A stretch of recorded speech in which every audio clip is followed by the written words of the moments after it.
ഡാനിയുടെ റൂമിലേക്ക് കയറിയ നന്ദു അന്തം വിട്ട് ആ റൂം മുഴുവനൊന്ന് നോക്കി നിന്നുപോയി. തൻ്റെ വീടിൻ്റെ 2 മുറിയുടെ വലിപ്പമുണ്ട് അവൻ്റെ ഈ ഒരു മുറിക്ക് തന്നെ. മുഴുവൻ വൈറ്റ് ആൻഡ് ബ്ലാക്കിലാണ് ഇൻറ്റീരിയർ ചെയ്തിരിക്കുന്നത്. വൈറ്റ് കളർ വലിയ കോട്ട് ഗ്ലാസ് ഡോറിനെ കുറച്ച് സെറ്റ് ചെയ്തിട്ടുണ്ട്. ഒരു സോഫയും ടേബിളും ഒരു ചെയറുമാണ് ആ മുറിയിലുള്ളത്. ചേച്ചി, ഞാൻ വാഷ്റൂം കാണിച്ചു തരാം. ഈ മുറിയിലെ ഡാനി ചേട്ടനും സാം ചേട്ടായും അല്ലാതെ ആരും കയറാറില്ല. അല്ലു നേരെ പെട്ടെന്ന് കാണാത്ത രീതിയിൽ സെറ്റ് ചെയ്ത ഡോറൊന്ന് തള്ളി. ഇതിനുള്ളിലാണ് വാഷ്റൂം. കയറി ഫ്രഷായി ഡ്രസ്സും മാറി വാ. വാർഡ്രോബിൽ ഏട്ടായി ചേച്ചിക്ക് ഡ്രസ്സെല്ലാം വാങ്ങി വെച്ചിട്ടുണ്ട്. ഞാനും ഏട്ടായും കൂടിയാണ് ഇന്നലെ പോയി എല്ലാം വാങ്ങിയത്. എല്ലാം ഏട്ടൻ്റെ ഇഷ്ടത്തിനാണ് കേട്ടോ വാങ്ങിച്ചത്. ചേച്ചി പോയി കുളിച്ചു വാ, ഞാൻ താഴെ നിൽക്കാം. നന്ദു എല്ലാത്തിനും ഒന്ന് തലയാട്ടിക്കൊണ്ട് വാഷ്റൂമിനുള്ളിലേക്ക് കയറി. അതിന് തൊട്ടടുത്ത് ഡ്രസ്സിംഗ് റൂമുമുണ്ട്. അതിനോടടുത്ത് തന്നെയാണ് വാഷ്റൂം. നന്ദു വാർഡ്രോബ് തുറന്ന് നോക്കിയപ്പോൾ അതിലൊരു ഭാഗത്തായി അവൾക്ക് ആവശ്യമുള്ള ഡ്രസ്സുകളെല്ലാം അടുക്കി വെച്ചിരിക്കുന്നതാണ് കണ്ടത്. ഇതെല്ലാം ഡാനി തനിക്ക് വേണ്ടി വാങ്ങിച്ചതായിരിക്കും എന്നവൾ ആലോചിച്ചു. അവൾ അതിൽ നിന്നൊരു ലൈറ്റ് കളർ സ്കേർട്ടും ടോപ്പും ആവശ്യമായ ഇന്നേഴ്സും എടുത്ത് വാഷ്റൂമിലേക്ക് കയറി. നന്ദു ആദ്യമായിട്ടാണ് ഇത്രയ്ക്കും സൗകര്യമുള്ള ഒരു വാഷ്റൂം കാണുന്നത്. അവൾ അത്ഭുതത്തോടെ അവിടെയെല്ലാം ചുറ്റും നോക്കി. നന്ദു ഗൗണ് മാറ്റി ഒന്ന് ഫ്രഷായി റൂമിൽ നിന്നും ഇറങ്ങി. ടോപ്പും എടുത്ത് ഡ്രസ്സിംഗ് റൂമിലേക്ക് കയറാൻ തുടങ്ങിയതും ആരുടെയോ നെഞ്ചിൽ തട്ടി നിന്നു. നന്ദു തല ഉയർത്തി നോക്കിയതും മുന്നിൽ നിൽക്കുന്ന ഡാനിയെയാണ് കണ്ടത്. ഡാനിയാണെങ്കിൽ അവളെ വായും തുറന്ന് നോക്കി നിൽക്കുവാണ്. സ്കേർട്ടും ടോപ്പും ഇട്ടപ്പോൾ അവൾ കുറച്ചുകൂടെ ഭംഗി കൂടിയതുപോലെ അവന് തോന്നി. മുഖത്ത് ചമയങ്ങളൊന്നുമില്ലെങ്കിലും അതീവ സുന്ദരിയായിരുന്നു നന്ദു. ഈറനായ മുടിയും നനഞ്ഞ മുഖവും വിറക്കുന്ന അതരങ്ങളും കണ്ട ഡാനി അവൾ അറിയാതെ നോക്കി നിന്നുപോയി. അവൻക്കെന്തോ അവളിൽ അടിമപ്പെട്ടതുപോലെ തോന്നി. അവളുടെ ആദരങ്ങൾ അവനെ മാടി വിളിക്കുന്നത് പോലെ തോന്നി. പെട്ടെന്നെന്തോ ഓർത്തതുപോലെ ഡാനി നന്ദുവിനെ അവനിൽ നിന്നും അടർത്തി മാറ്റി വാഷ്റൂമിലേക്ക് കയറിപ്പോയി. അല്ലെങ്കിൽ അവനറിയാം ആ ചെഞ്ചുണ്ടിനെ അങ്ങ് കടിച്ചെടുക്കുമെന്ന്. അതുകൊണ്ട് തന്നെയാണ് അവളെ വലിച്ചു മാറ്റിയത്. നന്ദു നേരെ ഡ്രസ്സിംഗ് റൂമിലേക്ക് പോയി. മുടിയൊന്ന് ചീകി കെട്ടി ഒരു കുഞ്ഞു പൊട്ടും വെച്ച് എല്ലാം ക്ലിയർ ആണോ എന്ന് ഉറപ്പ് വരുത്തി റൂമിലേക്ക് വന്നു. ഒരു നിമിഷം ഒന്ന് ചിന്തിച്ചു നിന്നു. പിന്നെ എന്തും വരട്ടെ എന്നോർത്ത് താഴേക്ക് പോയി. ഇവൾക്കെന്ത് ഭംഗിയാണ്. ആ സ്കേർട്ടും ടോപ്പും ഇട്ടപ്പോൾ കുറച്ചുകൂടി കുട്ടിത്തം വന്നതുപോലെ തോന്നുന്നു. ഇങ്ങനെ പോവുകയാണെങ്കിൽ ഇവളെന്നെ ചീത്തയാക്കും. അല്ലെങ്കിലേ അവളെ അടുത്ത് കാണുമ്പോൾ നെഞ്ച് പടപടാ ഇടിക്കും. ഇത്രയും അടുത്ത് കണ്ടപ്പോൾ എനിക്ക് ശരിക്കും കൺട്രോൾ ചെയ്യാൻ പറ്റുന്നില്ലായിരുന്നു. ഡാനിയുടെ ചുണ്ടിൽ കുസൃതി നിറഞ്ഞൊരു ചിരി വിരിഞ്ഞു.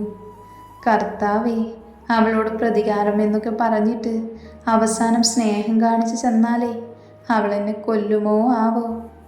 ഡാനി തല കുടഞ്ഞുകൊണ്ട് ആലോചിച്ചു. എന്തായാലും വരുന്നിടത്ത് വെച്ച് കാണാം.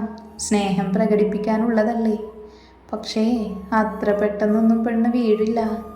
ഇല്ലെങ്കിൽ ചിലപ്പോൾ അവൾക്കെന്നെ ഒരു പേടിയുമില്ലാതായി പോകും എന്നും പറഞ്ഞ് അവളെ വേദനിപ്പിക്കുവാനോ നോവിക്കുവാനോ കഴിയില്ല. അങ്ങനെ ചെയ്തിട്ടേ പിന്നീട് ചെന്ന് അവളോട് ഇഷ്ടം പറയുന്നത് ശരിയായ തീരുമാനമല്ല, ഡാനി മനസ്സിൽ പറഞ്ഞു. ഡാനി ഒന്ന് ഫ്രഷായി താഴേക്ക് ചെന്നപ്പോൾ നന്ദുവും അല്ലുവും സംസാരിച്ചുകൊണ്ടിരിക്കുവാണ്. എന്നാൽ ഇവരെ നോക്കി ദേഷ്യത്തോടെ മറുവശത്ത് ജനിയും ഇരിപ്പുണ്ട്.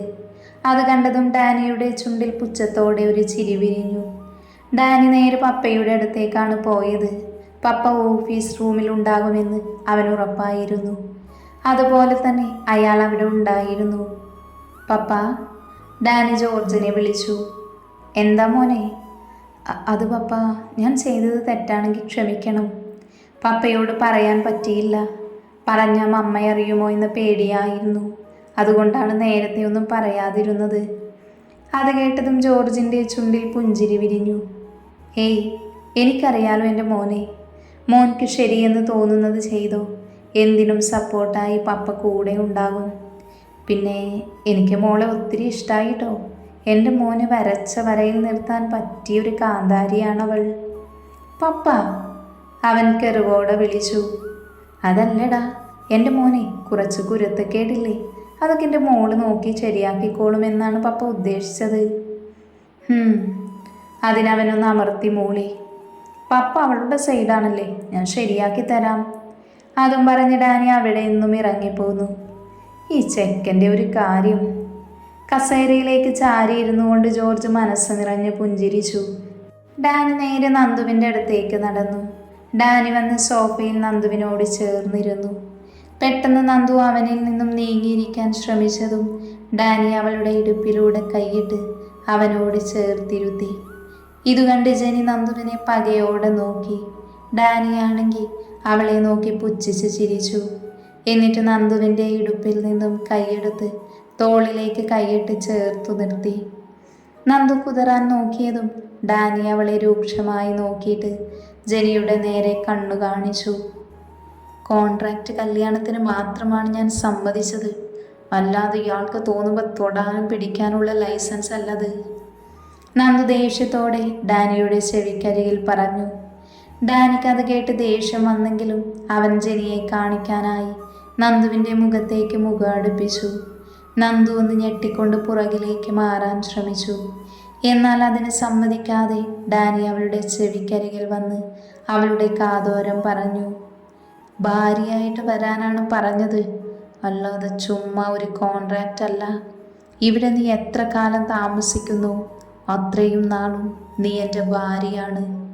അതായത് നിന്നിലെല്ലാ അധികാരവും എനിക്കുണ്ട് എന്നർത്ഥം.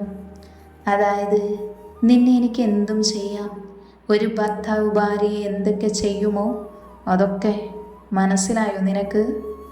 ഡാനി വശ്യമായി ചിരിച്ചുകൊണ്ടാണ് പറഞ്ഞു നിർത്തിയത്. ഇത് കണ്ട് ജെനി അവിടെ നിന്നും എണീറ്റ് മുറിയിലേക്ക് ചവിട്ടി കുലുക്കി പോയി. ജെനി പോയതും നന്ദു ഡാനിയുടെ കൈ തട്ടി മാറ്റി. അവനെ രൂക്ഷമായി നോക്കി അവൾ അല്ലുവിൻ്റെ അടുത്തേക്ക് നീങ്ങിയിരുന്നു. ഡാനി അവളെ നോക്കിയൊന്ന് പുച്ഛിച്ചു. എന്നാൽ ഇവരെ ശ്രദ്ധിച്ചിരുന്ന അല്ലുവിന് ഇവരുടെ ഈ കലാപരിപാടികൾ കണ്ട് ചിരിയാണ് വന്നത്. അവൾ അടക്കി ചിരിച്ചുകൊണ്ട് നന്ദുവിനോട് സംസാരിക്കാൻ തുടങ്ങി. ചേച്ചിയുടെ വീട്ടിൽ ആരൊക്കെയുണ്ട് ചേച്ചി? അല്ലു ചോദിച്ചു. എൻ്റെ വീട്ടിൽ നിന്നെ പോലെ 2 അനിയത്തിമാരുണ്ട്, വേറെ ആരുമില്ല. ഞങ്ങൾ അനാഥരാണ്. എനിക്കവരും അവർക്ക് ഞാനും മാത്രമേ ഉള്ളൂ. അത് കേട്ട് ഡാനിക്കും വല്ലാതെയായി. അവളുടെ അവസ്ഥയാണ് താൻ മുതലെടുത്തത്. തനിക്ക് നന്നായി അതറിയാം. എന്നാലും മറ്റൊരു മാർഗവും തനിക്ക് മുന്നിലില്ലായിരുന്നു. ചേച്ചി, അപ്പം അവരിനി ഒറ്റയ്ക്ക് നിൽക്കുമോ? അവർക്ക് കൂട്ടായി ഒരമ്മയെ നിർത്തിയിട്ടുണ്ട്. പെൺകുട്ടികളല്ലേ മോളെ, ഇന്നത്തെ കാലത്ത് രാത്രി അവർ മാത്രം വീട്ടിൽ നിന്നാൽ ശരിയാവത്തില്ലല്ലോ. പിന്നെ ഞങ്ങളെയൊക്കെ നോക്കാൻ എനിക്ക് ചെറുപ്പം മുതലേ ഒരാളുണ്ട്. അനിൽ എന്ന ഞങ്ങളുടെ അനി. അവനാണ് എൻ്റെ എല്ലാം. അവനാണ് എൻ്റെ എല്ലാ ദുഃഖങ്ങളിലും എൻ്റെ കൂടെ നിന്ന ഒരേ ഒരാൾ. ഇപ്പം നാട്ടിലില്ല. അനിയെക്കുറിച്ച് പറഞ്ഞപ്പോഴുള്ള നന്ദുവിൻ്റെ കണ്ണിലെ സന്തോഷം എന്തുകൊണ്ടോ ഡാനിക്ക് ഇഷ്ടമായില്ല.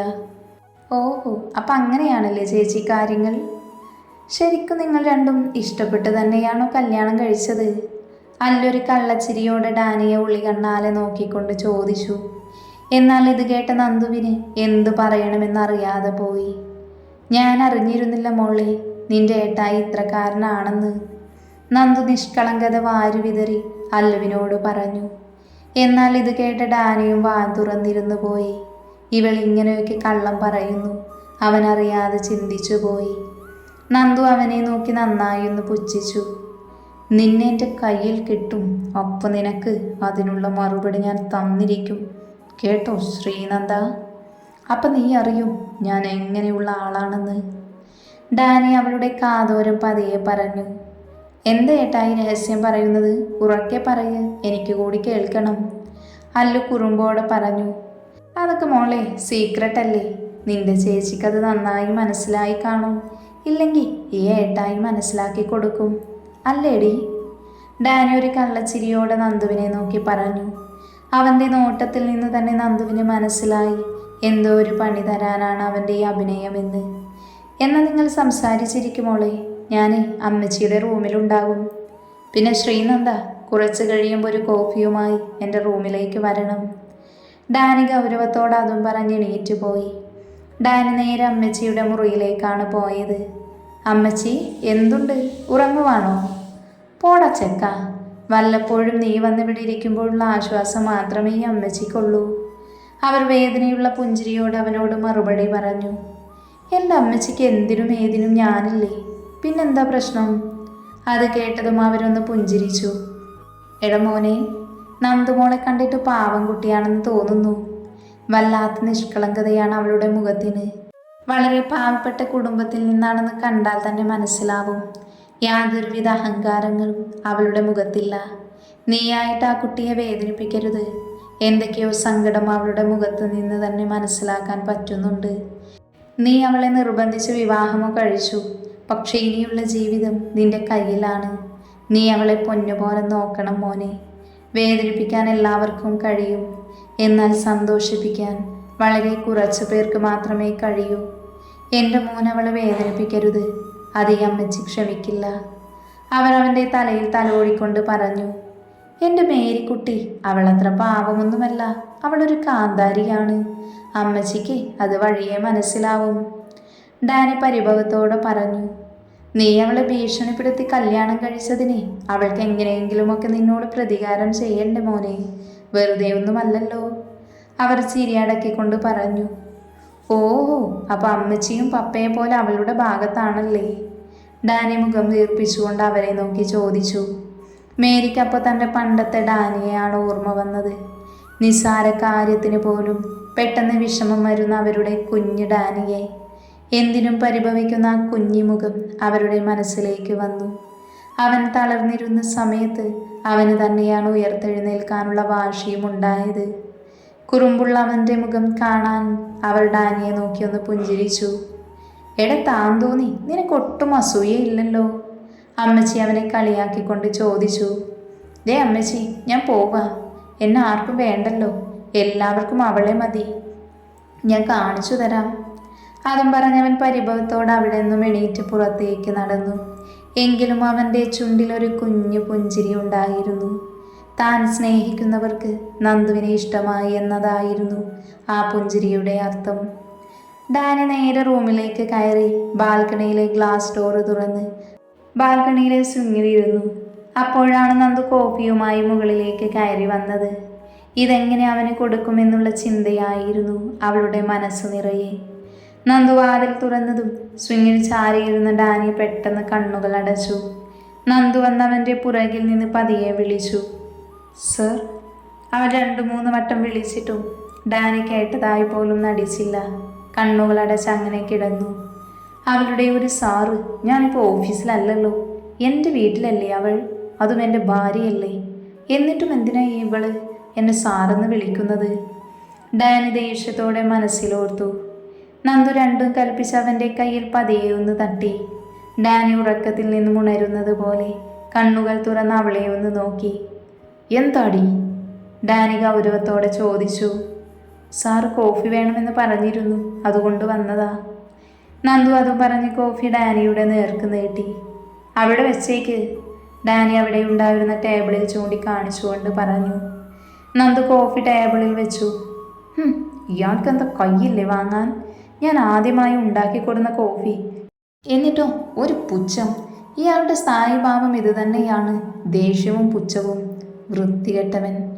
അങ്ങനെ ഡാനിയെ നന്നായി മനസ്സിൽ ചീത്ത പറഞ്ഞു നന്ദു തിരിഞ്ഞതും അവളുടെ കയ്യിൽ പിടിവീണിരുന്നു. അങ്ങനെ അങ്ങ് പോയാലോ? ഡാനി നന്ദുവിനെ ഒന്ന് ഒഴിഞ്ഞു നോക്കിക്കൊണ്ട് പറഞ്ഞു. നന്ദുവിൻ്റെ ഉള്ളിൽ വെള്ളിരി വെട്ടി. എൻ്റെ ഈശ്വര, ഇയാൾ ഭർത്താവിൻ്റെ അവകാശം സ്ഥാപിക്കുമോ എന്നായിരുന്നു അവളുടെ ഉള്ളിലെ പേടി.